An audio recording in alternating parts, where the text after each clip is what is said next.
Columbia Institute of Technology acknowledges that our campuses are located on the unceded traditional territories of the Coast Salish nations of Musqueam, Squamish, and Tsleil-Waututh.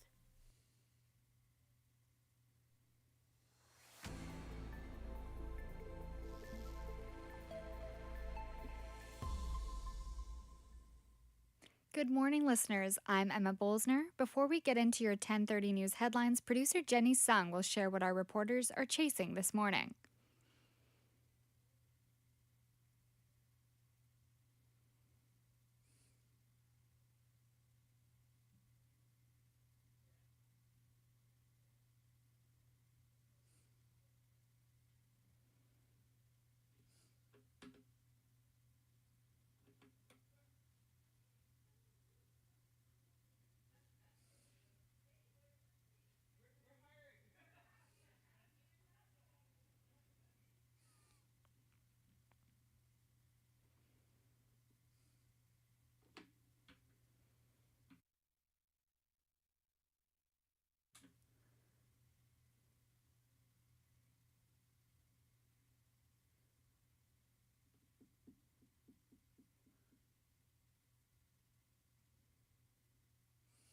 Starting off with local news, conservation officers in Bella Coola have captured 2 grizzlies in the area.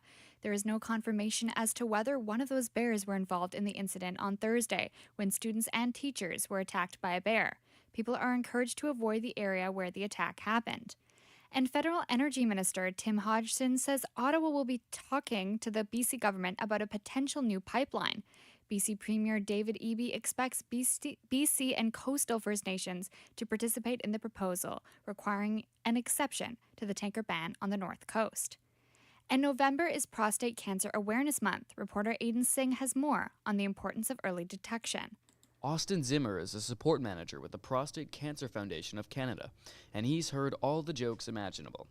But as research shows that an average of 14 men succumb to the disease every day, Zimmer feels that changing the dialogue around the illness is critical. I can't hear you. And that's part of where we're breaking that stigma. Because a lot of times men are pretty adverse to doing that because they don't want to, right? Okay. It's the biggest joke ever about the finger in the bum, about realizing that there's a blood test, and now there's another blood test, and pretty soon they're going to be able to have an ultrasound test. Things are moving in a direction where it's no longer that inconvenient. Zimmer says any person over the age of 50 should get tested, as early detection leads to a near 100% survival rate. Aiden Singh, BCIT News.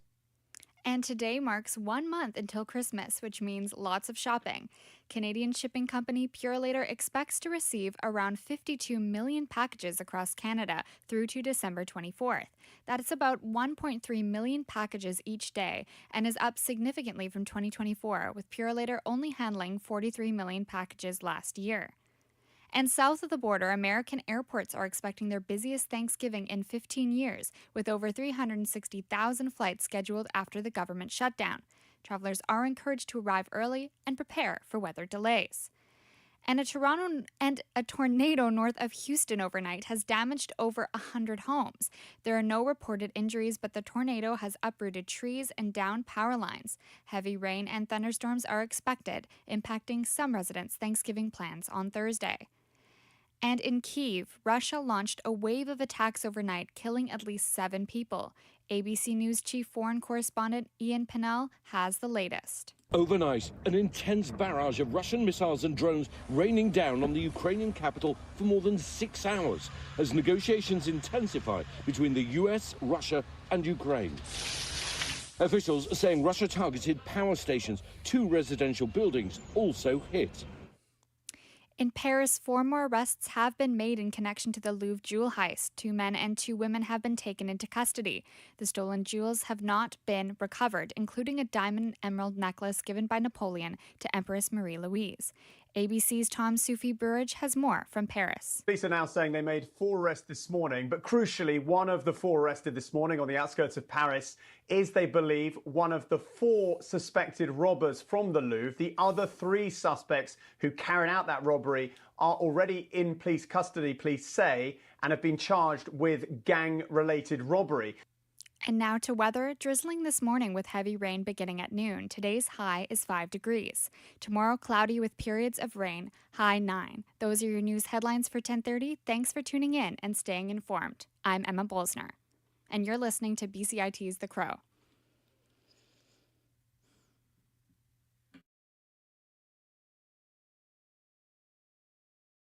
It's your career, your vision, your goal. Navigate it your way. Flexible learning is designed for you. Learn a new skill or earn a degree at your own pace. BCIT, flexible learning for a complex world.